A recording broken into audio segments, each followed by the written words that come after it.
MLS Aces Podcast, episode 305. I'm Tom. That's Jason. If you don't know this by now, you haven't been listening to the last 304 episodes. Jason, how are you? Well, man? probably like 204.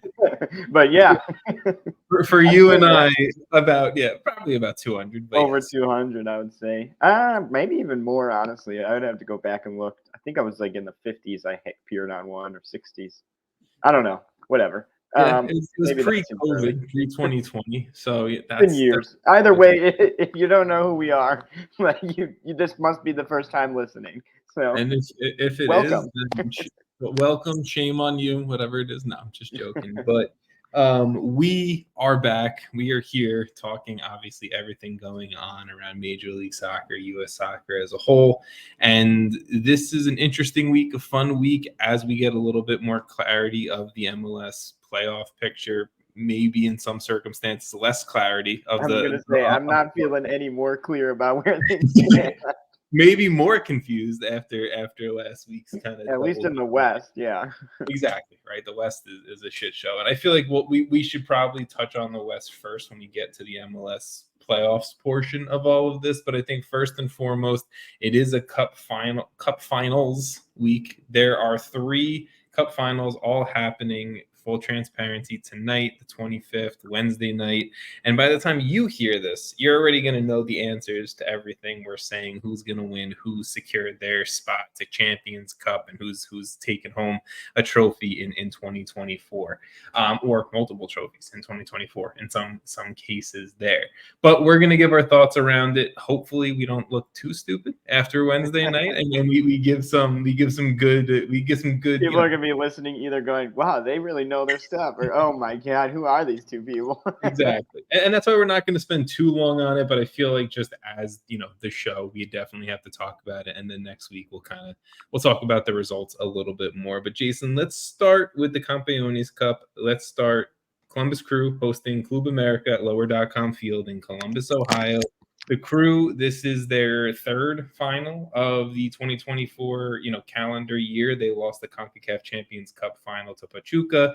They won Leagues Cup versus LAFC. And now here they are looking for their 2nd trophy, which is the Campeones Cup, which would be their 2nd Campeones Cup. They won their first back in 2021. I don't know. This entire game is fine to me. I think it's a trophy, and it should be valued, and it's a spot in Champions Cup, I'm pretty sure, and it should be valued. But this is maybe the least important trophy to me in all of U.S. soccer. Well, I was going to say, of the 3 happening, tonight, it's probably the one I think about the least. But that's partially because the Canadian Championship I have stakes in.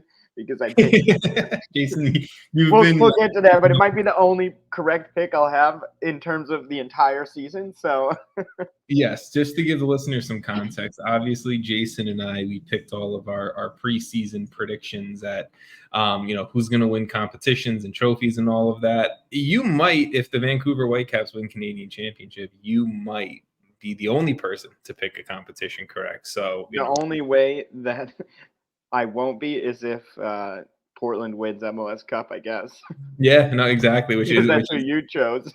I love what the Timbers have in the attack, but that's not happening. Yeah, I mean, Evander, I think I just voted. I think I voted. Oh no, I couldn't. I did those votes, but yeah, it feels really bad not to have him in there.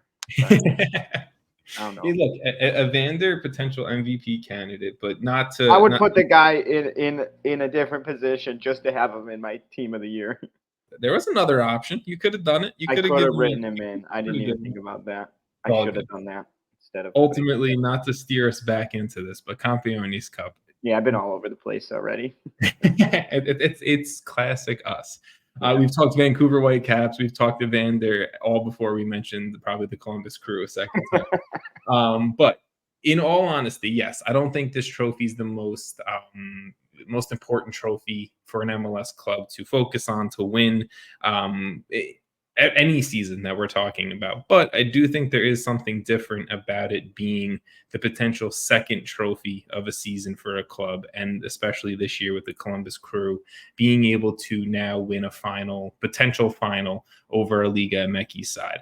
I don't know. Does that hold any weight for you here specifically for this year? Not really. I mean, I think any time you can compete and win a trophy, it matters. So, and especially like this is like both champions competing for a trophy. It's sort of like I don't even know how you would classify this because there's only really two teams that can compete for this trophy, exactly. I guess. But it's still, a trophy is a trophy at the end of the day. And like you said, for Columbus, who could potentially win multiple trophies this year, it's just another reason to be like, hey, we are the best. We're still going to be the best. You can't doubt us until you beat us, essentially, in MLS. And it just further establishes what I think we've been saying, or you've definitely been saying, about how the Crew are arguably like one of the best teams we've ever seen, if not the best team we've ever seen in MLS. So, I mean, winning this, it still matters. I think I agree. Like, it's not my most exciting trophy, but I think it matters. And I think that's a good point, and not to go back on conversations we've had in the past too much, but I ultimately think I think there's an argument already for this version of the Columbus Crew to be the greatest MLS team we've seen on field, and then with their accomplishments and everything like that. But I think that if they truly want to continue to cement that legacy or potential legacy, however you view it, I think winning a trophy like this is key, ultimately, at the end of the day. I mean, we look at what LAFC did last year when they lost all their finals. We hold it against them that they lost this game last year. It's I mean, I think we still are holding it against LAFC. But that's what I'm saying. So if the Crew lose, the narrative can be spun. Okay, they've made 3 finals this year. They've lost against both Mexican clubs. There's a narrative there that I think maybe taints the what this Crew team is doing. But narratives are narratives. Let's put it this way, though: if like they lose this and then they go on to win MLS Cup, I'm not going to be thinking like, oh man, they're so much worse. I don't know. I think it matters, but I don't know if there's much more to say about it. No, I will just say if they do win this and then win MLS Cup, then I mean that's even better, right? Trophies on trophies on trophies. But let's move it forward to the second. Do we give our predictions, or we just? Oh yeah, sorry. I guess it doesn't really matter considering every time someone's going to hear this, like. I will say to the person who already knows the answer to who won this game, I think the Crew do it. I'm picking the Crew purely because I'm going to root for the Crew in MLS and obviously root for them. So, yeah. I do also think they're a very talented team. And I looked at the Liga MX standing, and Club America hasn't had the best start so far. No, Club America a little bit slow to their start down in Mexico. The Crew are 1-0 all time in games against. Also at home.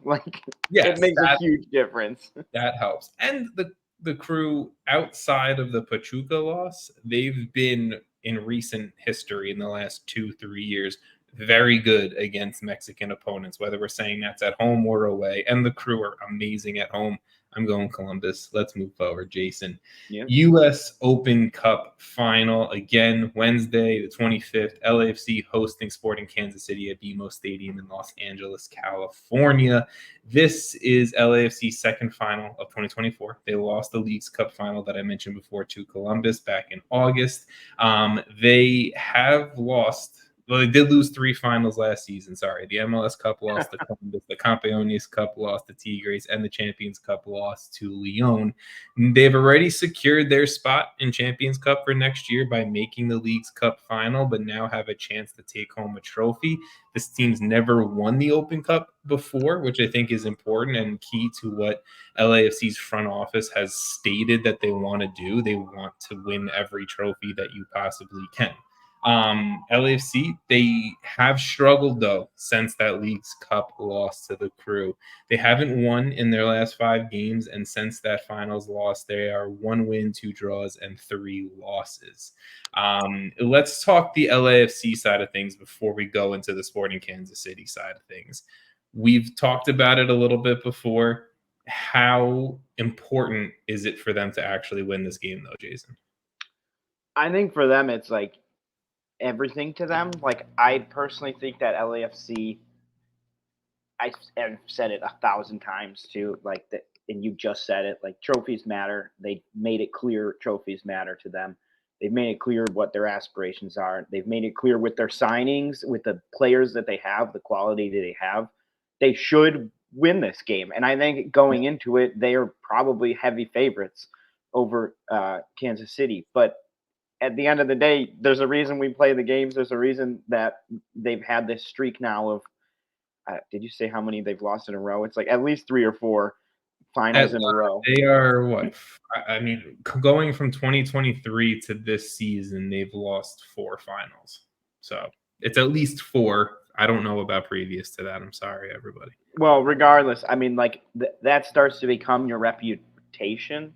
Yeah. And they don't want that, right? They want their reputation to be the powerhouse of North American soccer, probably the powerhouse club, and that's not where they are currently, especially as we just talked about the Crew, who are probably in that spot or damn near it. But I think it does mean a lot to LAFC, and I think it's partially why they've brought in so many players and so many players who have played at these levels. We just talked, I think it was last week, about Vela coming in. Like, they're bringing in people that have played in finals. They brought in Giroud. They have Lloris. Like, there's enough talent there that, like, this losing this would be, we'll be talking about it next week, going like, oh, what do we make of this LAFC team? Like, talking about this whole thing as like almost a failure, but there's still games to be played. Tonight there's still, even winning this isn't gonna, magically make everyone remember LAFC as this powerhouse. There's still more games to win. But it certainly is a big step to getting back on the track that we all believe them to be on. And that's what I was about to say, is I do think this kind of sets the tone for the rest of the season for them. Like, clearly the Leagues Cup final hurt. It was tough. I think players came out and they made their comments how, they don't want to kind of relish in it, and they want to kind of get back into the games and make another final. And they took that Seattle Sounders semifinal very seriously. Yes, it was a 1-0 win off a PK, but they were playing some pretty decent soccer for what we've seen from LAFC. I think you win this, you set the tone, you have a trophy, you have a spot in continental competition next year. Now let's go on a run. Let's make it back to MLS Cup.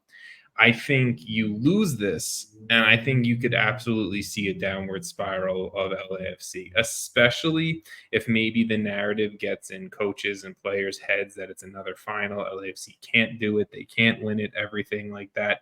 You're going up against a team that, yes, has already been eliminated from the MLS Cup playoffs, but historically is one of the best teams in this competition. SKC has won 4 of these before, all under Peter Vermees. Peter Vermees knows how to win. Have they now won 3 of these? 4 of them. Are you sure? I thought the Fire were the only club to win 4. Now you got me. This might be the only thing that we have to claim. That's why I was like, I know a lot of Fire fans are rooting against Kansas City.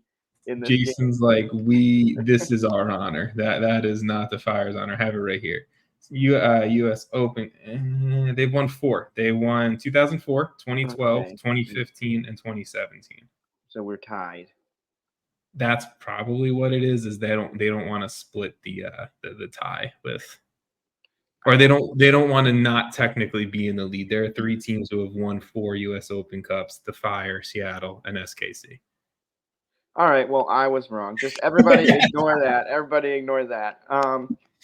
But ultimately, Jason, I mean, we've touched on the LAFC storyline a lot with this. Let's look at the Sporting Kansas City side of it. We've said it a little bit in recent episodes that, yes, this is a major upset, but this team has the history, has the know-how to do it.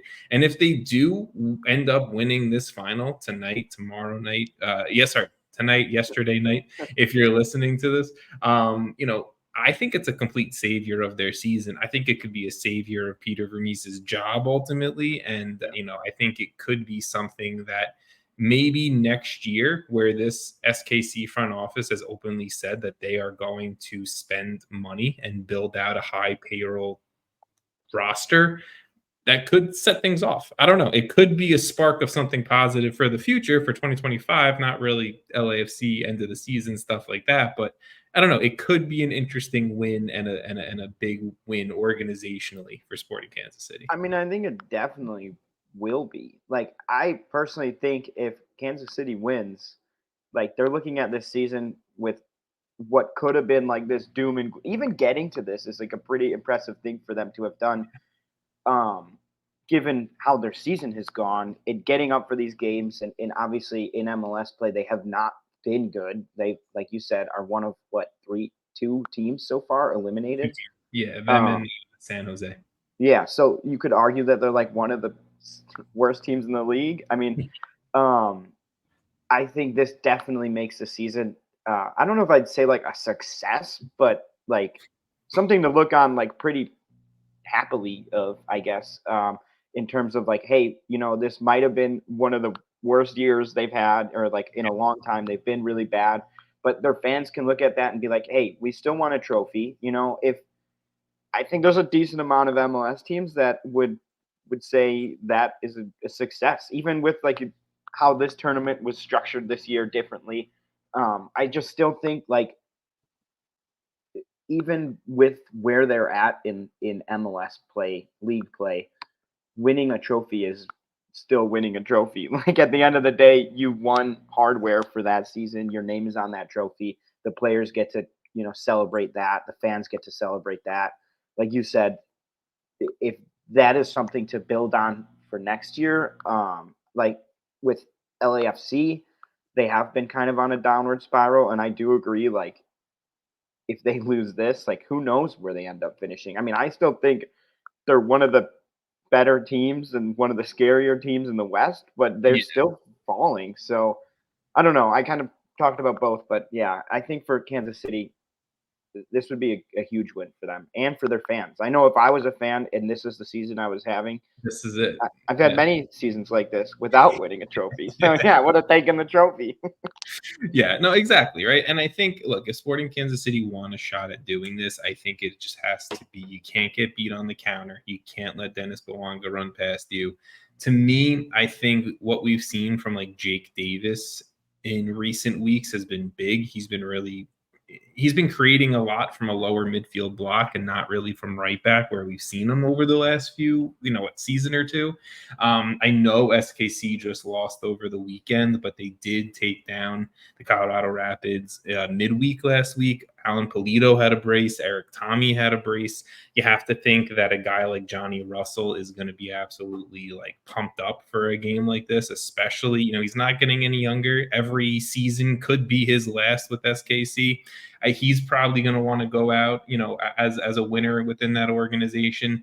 There is a chance SKC can do it. And I think there's a formula for it, but still, LAFC are a very talented organization. Olivier Giroud will get off the scoring docket, eventually. And, it could come in the form of an Open Cup final. But let's go to the last final. Canadian Championship, the Voyageurs Cup, however you want to call it, or whatever they're marketing it as right now. Again, the 25th, Vancouver Whitecaps hosting Toronto FC at BC Place in Vancouver, Canada. Whitecaps, Jason, that's your side. They're the reigning champs in this competition. They can now secure a trophy in 2024, claim a spot back in Champions Cup next year. To me, it's a little bit of a feel of LAFC versus Sporting Kansas City, not as much. Vancouver's been playing really well, especially with the addition of Stuart Armstrong, their new midfield DP, and they very much securely feel like one of the better teams in the Western Conference, at least that.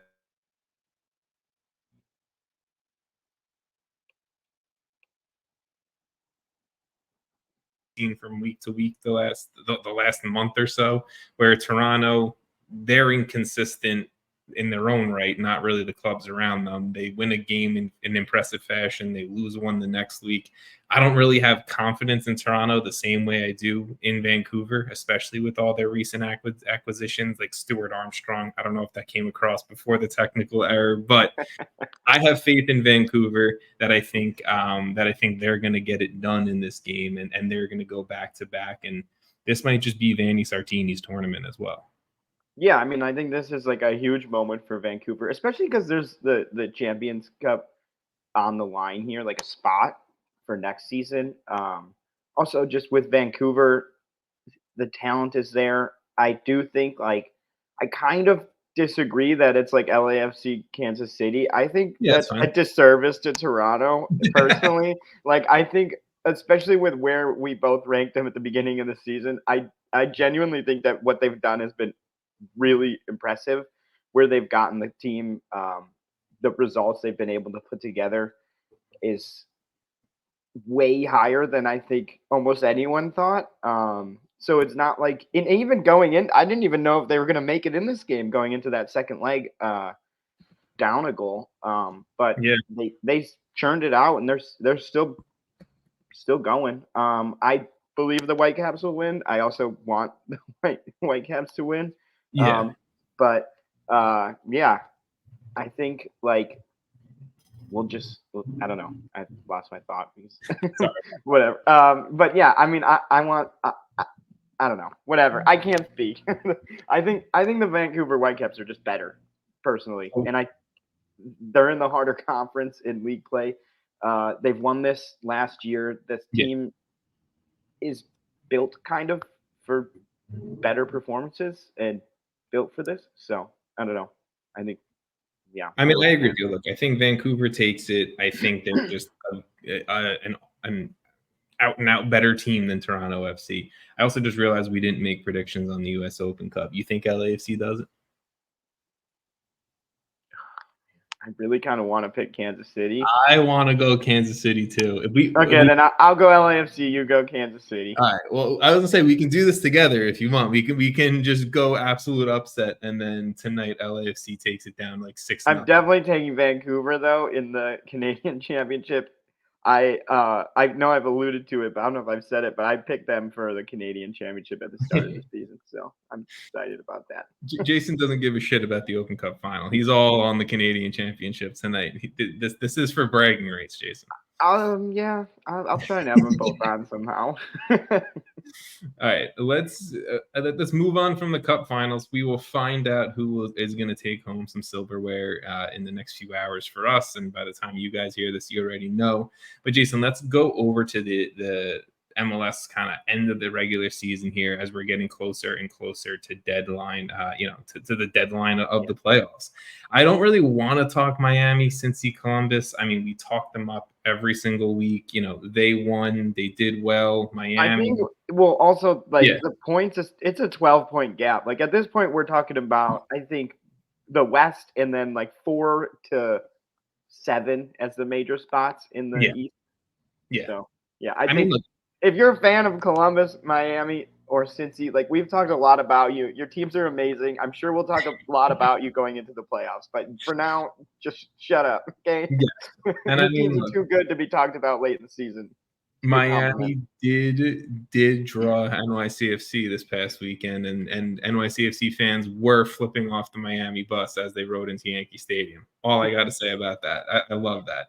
And NYCFC once again not able to win, a draw on the weekend, and a major loss to Philly on midweek. And that's where I think we can kind of roll into this, is maybe that bubble where we're looking at things right now, because Orlando, they've looked impressive. They beat Charlotte midweek. They did lose to Columbus 4-3 on the weekend. The Red Bulls kind of still squeaking out, results and performances in their own right. I mean, kind of, right? Like they drew Atlanta and then they lost to the Fire. What, like the week before? Yeah, I'm saying they're keeping up with some pace of Orlando, I guess. And then Charlotte, I mean, I don't know. Charlotte beat New England, but then, they lost to Orlando midweek. That Orlando game was huge. It was almost like a playoff game. I don't know. I'm starting to just have more faith in Orlando the most. Charlotte also has Miami next. Exactly. Can we just say this? Maybe we can simplify this entire conversation. And it's not to shortchange it all. It's not to shortchange your team or anyone. Like 4 more weeks to talk about this too, or 3 more. Exactly. Miami, the only teams that matter in the Eastern Conference are Miami, Cincy, Columbus. One of those teams are going to represent the Eastern Conference in MLS Cup. I think that is the most fair way. Like, that's like a 95% chance of it happening. Yeah. I do think that 4 spot really matters, though. Like,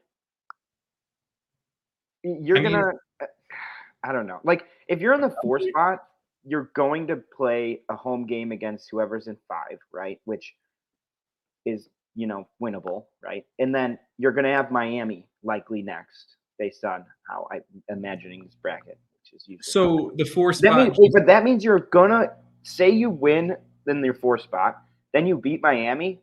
You don't have to play both Cincy and Columbus. You missed one of them. No, but ultimately, I think it just is holding off your potential. It's just a slower death rather than a quick pain. That it's just okay. Maybe you can't. I guess the 5th spot is in the same boat. Like the 4-5 is probably the best matchup to be right now. But I don't know. You're right. There's really, like, for all those teams, there is a big drop off in quality and in terms of actual results that we've seen. So, like, look, we can talk about the play-in game. We can talk about how Nashville's kind of coming back from the dead and Atlanta's saving some points a little bit, and New England's dropping off and Philly is kind of getting some points. It's all great. It's all good. I just don't know how much it really means outside of your team made the playoffs. Good job. You should make the playoffs. You know what I mean? Like, I don't know. Maybe I'm being Philly, like, I'd be pissed if I was Miami potentially looking at Philly. True. You know what? If I look at goal differentials too, like, it's crazy in the East. There's 24-27 for Miami and Columbus, 13 for Cincinnati, 8 for New York, and then from there on, there's only 3 other teams positive. Toronto's at -17 in a play-in game spot, which is wild. Where Philly's at plus. Well, and Montreal's at -20, and they're 2 points out of the play-in game. That's just where you could argue Philly on goal differential. Like, I mean, not argue, they are 4th, but still. No, Philly is probably the toughest out. If I'm looking at teams from 6th place down, so from Charlotte down, I think Philly is the next toughest team. If I'm going like power ranking. You think you would rather play and New York Red Bulls than Philly? I mean, Philly. I would argue Philly is probably the 4th. In terms of who I wouldn't want to play full strength going into the playoffs. Yeah, if I'm talking like power rankings-ish wise of the Eastern Conference right now, it's the top 3 that we mentioned. I'm going to say Orlando, and then I think it's Philly and the Red Bulls right there for 5 for me, in all honesty. And then, I guess, Charlotte, New York City, Toronto, and then it's a major fall. Maybe Atlanta. I would say Nashville, in all honesty, but even that, I don't know. It's tough. The East is just so top heavy with talent that it doesn't really matter to me from the 4 or 5. I feel like we just spun our wheels for like 5 minutes on the whole East. but that is the conversation, and I'm okay with it. Yeah. Let's look at the West, where I think things are a little bit more complex, a little bit more maybe confusing. Shout out to RSL and the Colorado Rapids for securing playoff spots after last week. Also, shout out to LA Galaxy for pretty much securing first in this conference. And a Champions Cup spot with that. Top of the conference does get that. So that is definitely, what was at stake. And we talked about it a little bit before, but LAFC dropping points and really just not putting together great performances against, Austin and Dallas. They drew Austin, lost to Dallas. LAFC's dropping down to a 4 spot. They may not even host the playoff game at this point. They have Cincinnati next. And exactly. And they have Houston, Seattle, and Vancouver right on their tails. Just all those teams either 3 points or less away from jumping them. And they play Vancouver in 3 weeks. Exactly. And yes, Vancouver doesn't have the best historical record against LAFC. We've talked about that Those before games on are the always podcast. wild, but yeah. But there is definitely a chance at some crazy stuff happening over the next few weeks. Really, outside of the Galaxy having first place, like you mentioned, Jason, I feel like I'll even say 2 through 8. I'll throw the Timbers in there. I think they've been playing decent. Is up for grabs. Oh yeah, 100%. I mean, you're talking like 1 point away a difference from 2 through 7 for each team. Yeah. Is 1 point away from the team above them from 2 through 7, and then you have Portland 2 points below Vancouver. Yeah, I mean this conference, like I think a couple weeks ago we were trying to say like who's gonna finish where. I don't think I can do that anymore. This has gotten even more jumbled than it was 2 weeks ago. And I I don't know, like I was looking at the standings. You know how FotMob does like live standings based on Yeah. live Yeah. Yeah. result? Yeah. Yeah, so Saturday night I'm like just trying to follow along Just to jumping up all and these down. games, and I'm like, oh, this team's here. Oh wow, Houston up in third. And I'm like, wait, what? They're down here. Like It's I think that's what we're gonna get pretty much every week here, unless one of these teams might be able to pull away. Salt Lake could pull away. Colorado might, but I mean, even LAFC, like I'm not writing them off. I still think like what we said either last week or 2 weeks ago, where it's like LAFC is probably the second, if not the scariest team to play in that conference. Can I Um, go hot take on the Western Conference right now? Maybe it's not that hot of a take. I truly am picking Sporting Kansas City tonight over LAFC. I think if that happens, there is a very good chance LAFC doesn't host the playoff game. And I think the winner between Seattle and Houston this weekend takes that final home playoff spot. That's my hot take. you think Salt Lake and Colorado for sure hold on to theirs though? Yes, Also, I do. I mean, I think you're probably right. Salt Lake had that little blip, and I think we talked about it where it was like, this is not looking amazing, but it I'm seems like not still overly confident in RSL. I will say that. I think that they could end up in the 4 spot, but I think they're playing at least a little bit better soccer, especially after the 2 results last week compared to what we've seen anything remotely close from LAFC.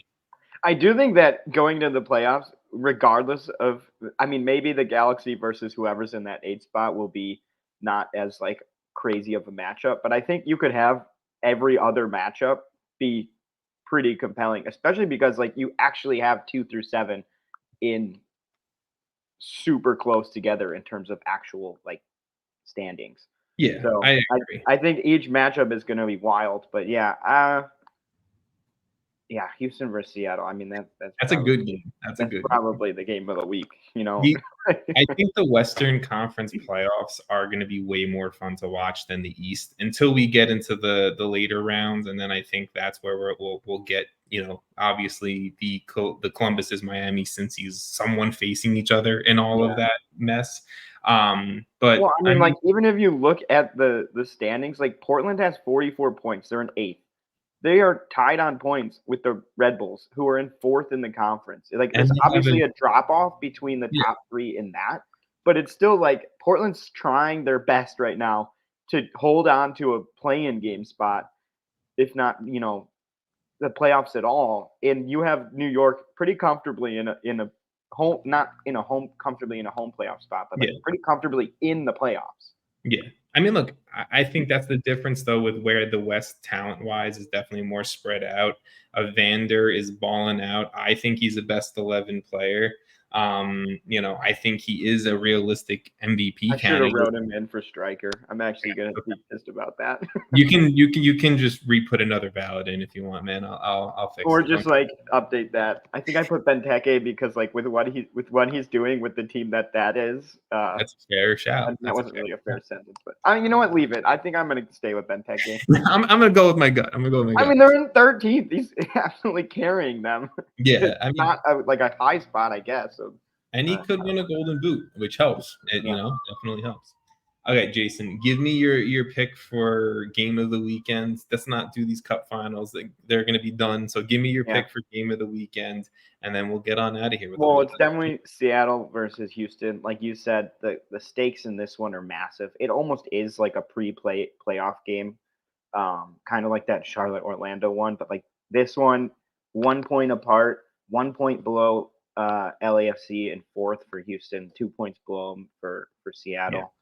Like, whoever wins this game takes a pretty strong handle on it, and whoever loses this game takes a, especially with outside results, I think actually Vancouver. Yeah, Vancouver versus Portland's right below them. So, like, you could just put those two together and just say, like, both of those games have massive implications on what we look at next week. Because I mean, to me, I'll also even throw in that Minnesota-Colorado game. Yes, it's not as high of stakes, but it's going to play a factor with home seating if Colorado can't get it done on well, the I mean, road. like, if Portland beats Vancouver, they put themselves into the playoffs, right? I mean, Vancouver has one less game played, so that kind of matters. But that's a pretty major, like, another 6 point week, right? Exactly. It's 6 point weeks for the rest of it. And then I'm obviously just going to throw out the Hudson River Derby. Red Bulls hosting New York City FC. Big game as far as playoffs, big game as far as rivalry. And, you know, I think some teams can take some gloating shots here. If I they mean, win. that game actually is massive too. Like, if NYCFC can win that, it puts you level on points with the Red Bulls. Let's take it. Let's take it, boys. Let's go. Like I said, I think we're going to leave it at a little bit of a shorter one. I'm on a little bit of a time constraint today, so that's my fault. Hand up on that. Jason has been dealing with my crap all day with scheduling. It's all good. But we will get back to you guys next week. 3 champions next week, as well as, you know, again, let's hope a clearer playoff picture. Probably not. Playoffs probably won't be clear until decision day, but we'll get to it then. Jason. Well, with those two matchups, we might have some clear ideas. I'm going to say that, and I'm also going to watch and be like, oh, the standings are absurd right now. Like, I don't even know what I'm watching Fought Mob this weekend, and it's just going to be dancing around. That's it. Yeah, that's just as entertaining as the actual game. Just every goal that's scored, the whole thing just shifts. I'm going to leave it at that. That's good, Jason. I'm going to leave it there. Thank you guys for listening. Thank you for watching. Talk to you guys next week.